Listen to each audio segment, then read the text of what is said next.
It's the Big 25, what should you be wearing on feet for the rest of the year? Which options have some staying power and which are probably short-lived trends? Should you buy any of my recent pickups? 2025 footwear from affordable to luxury, let's talk about it.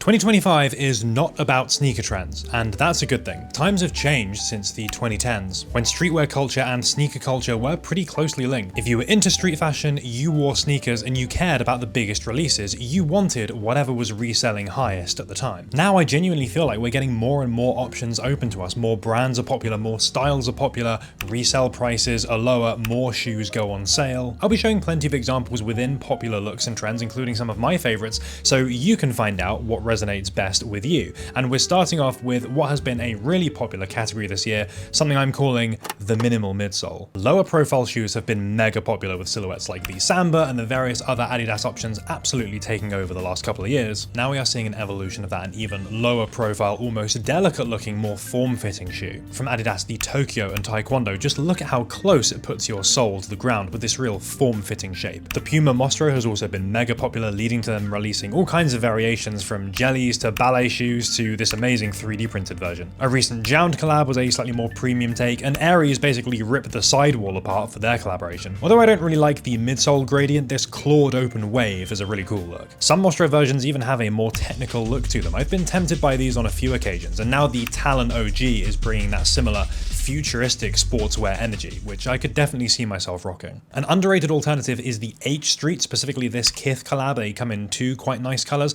These are described as women's, but they go all the way up to US 14, so I see no reason why anyone can't wear them. The Speed Cat has already had some time in the sun and are less unusual looking, with a ballet version further pushing the more delicate look, and a Balenciaga collab at the start of the year. Not normally something I'd pick out, but I think the distressing is done really well here. Although with the $600 price tag, I feel like you could just pick up the regular ones and do it yourself if you're interested. Luxury brands have really wanted to hop on this minimal midsole wave. You've got the Loewe Ballet Runner, the Bottega Orbit Flash, but the popular models are from sportswear brands, which are very available and far more affordable in price, and I think those ones being so popular is a good thing. I saw New Balance have their take on this too, with the MT10 last year having Basket Case and Issey Miyake collabs, both of which were pretty nice and I didn't see many people talking about. And more recently, a campsite slip-on version from Tokyo Design Studio. This is definitely a trend that will continue. At Paris Fashion Week, we saw plenty of upcoming things which fit into this category. There's a Orally and New Balance collab, for example, as well as some more Adidas Wales Bonner shoes releasing next year, including a Y3 collab, which is pretty interesting. I would love to see more excitement around Y3, and while this field shoe doesn't fit into my style as well as their typical output, I do really like this bronze colorway, which isn't used in that many shoes.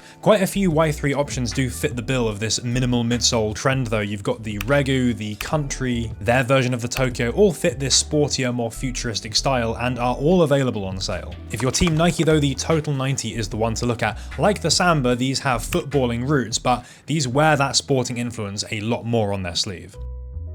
I said this was not going to be a sneaker trend video, it's a footwear video, and a big reason for that is how popular loafers have been as a fashion and streetwear option.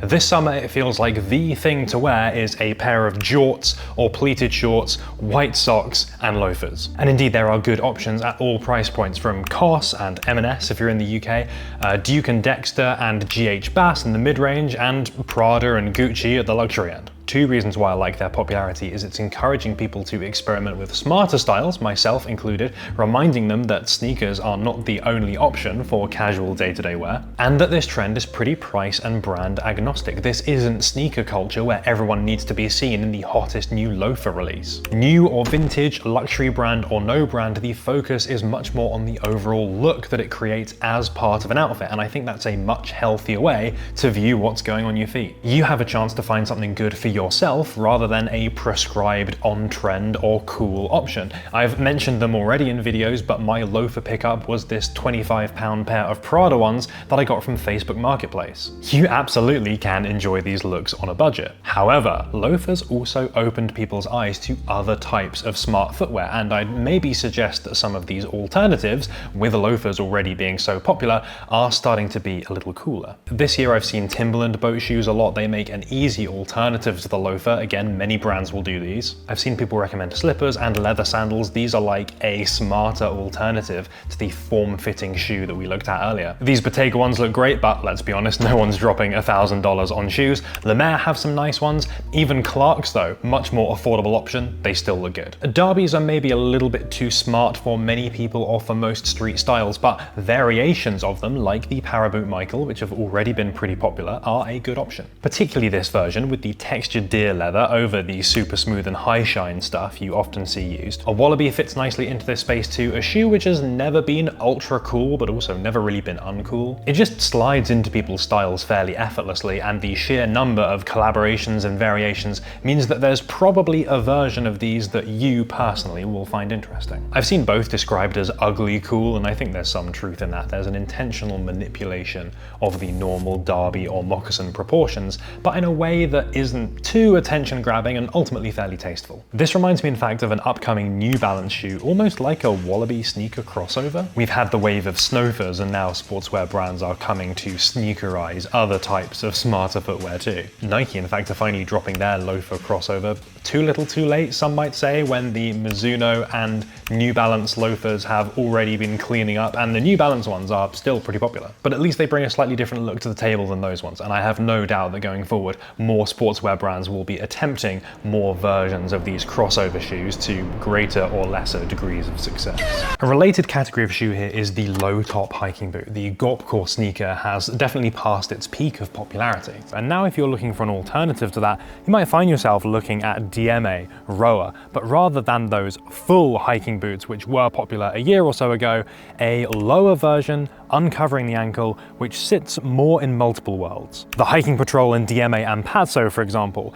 Paraboot Clusaz, Dana Field Low. I know there's a low-top version of the running boot in the works, and some which really speak to me, the Demon Barrow and Poiano, which bring a futuristic and more aggressive edge to things. This category features clear performance elements with Vibram outsoles and rope laces, but uncovering the ankle in a way that makes them look more like a loafer or a sneaker. Combine that with the typically leather construction, that brings them more in line with something a bit smarter rather than the technical performance shoe. I haven't tried a shoe like this yet, other than the more sneaker-looking Ontario SP lace, but as someone who does like wearing more technical stuff, these would fit really nicely in my typical style, allowing me to experiment with some different looks without feeling like I have to redo my entire wardrobe, because a lot of loafers or smarter shoes would not look great with a nylon pant, for example, but something like this would fit in very nicely. Speaking of technical, how could I not talk about some new and upcoming tech-focused releases that I've been interested in? A recent pickup for me was this Merrell and Belstaff collab they kindly sent me. Took them straight out on a 15k hike around Yorkshire, and they held up great. The leather paneling slightly elevates them, but ultimately they're a chunky technical hiking shoe, and there's 100 different fits I could wear these in. Similar vibes actually with the Crocs End and Wander shoes. They kind of turned these into a Croc wetsuit shoe hybrid in a way that works surprisingly well. Again, it's a great fit with my style. They're not crazy expensive given their collaborative nature, and although they don't tighten all that much, making them not exactly perfect for hiking or anything too serious, day-to-day casual wear, perfect. Paris Fashion Week saw the debut of an Aliveform and acronym collab. This thing looks like a knife or something. It's crazy futuristic and fun. Definitely interested in getting a pair of these. In the meantime, I've got the Armis slide, which gives you some idea of what this brand is all about. Very experimental, 3D printed stuff, and it's really cool to see the brand's growth since I initially covered them a year or two ago. There's another shoe that isn't new, but I did pick up recently, my 4th pair of 11 by BBS Bamba 5s. Now, the brand sadly announced that they were closing earlier this year,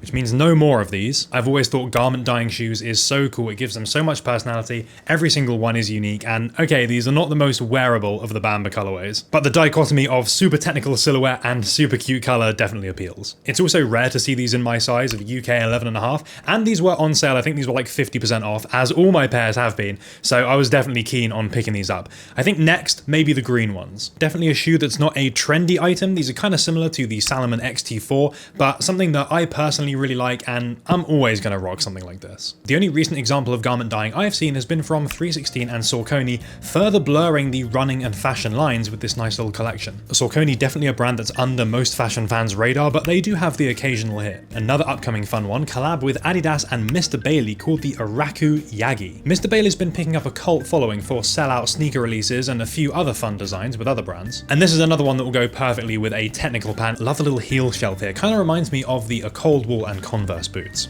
This video has no paid sponsor, so let's break up the shoe talk with some other things that I found interesting recently. First up is this No Worries record, which came out at the tail end of last year. Exceptionally smooth production from Knowledge with Anderson .Paak on the vocals. Every track super enjoyable. I've been a lot more into physical music recently. You've probably seen me post loads of albums on my stories. And Audio-Technica recently hooked me up with this fully automatic turntable, so that's going to be the center of my home listening setup. Expect to see more of this thing, and indeed the Soundburger that I bought maybe 6 months ago and have been using loads.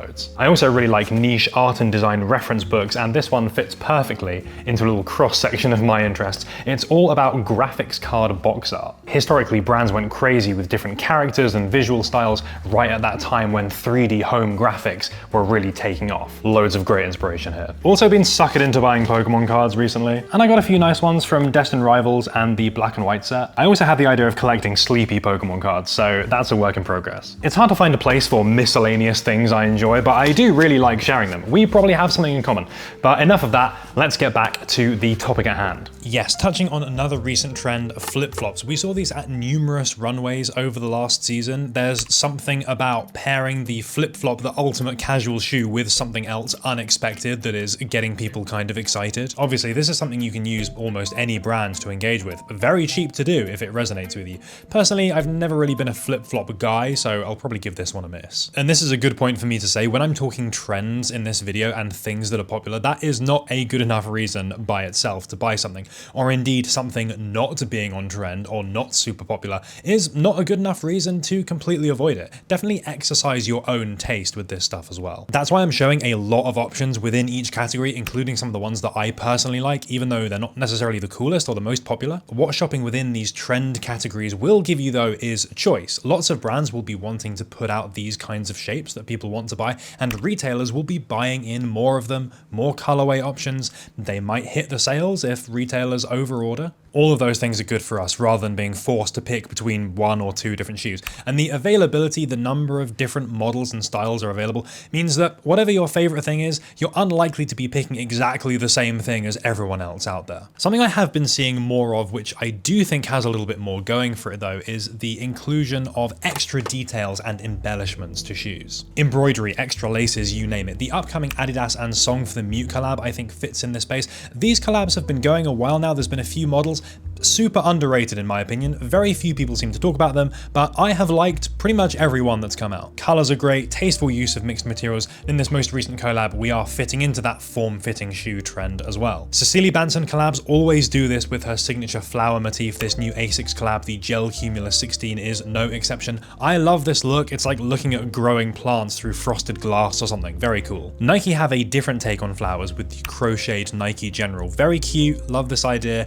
Not sure if it's for me though. I think the dainty crocheted flower kind of vibe would be somewhat ruined when scaled up to UK 11. Similar vibe from the upcoming Asics Gel Nunobiki though, with this ribbon decoration but placed atop a performance shoe. When pure performance looks like Salomon sneakers are not quite as hot, this approach, which blends performance and aesthetics, is very much on the rise. Of everything around right now, what would I want to pick up next? Well, as I mentioned, I've been pretty heavily into sneakers. I've got a lot of different options, frankly. So for the sake of variety, it's the boots, it's the smarter options which really have me interested as a way of potentially evolving or elevating my style. The Clusaz, the Field Low, even some of those interesting demon boots. Looking back to sneakers though, the Puma Mostro and the Talon are definitely something I could see myself wearing very easily, as are some of those Y3 options, the Country, the Regu, the Tokyo. They're all a really nice balance, I think, of popular style and my style, and I think that's always a positive thing to look for in new clothing. I'd love to know what kinds of shoes really resonate with you right now though. Is there anything that's got your attention? Especially if I didn't mention it in this video. Drop it in the comment. You can make this video even more helpful for those that come after. But that's all for me for this video, so thanks so much for watching. I'll definitely catch you in the next one.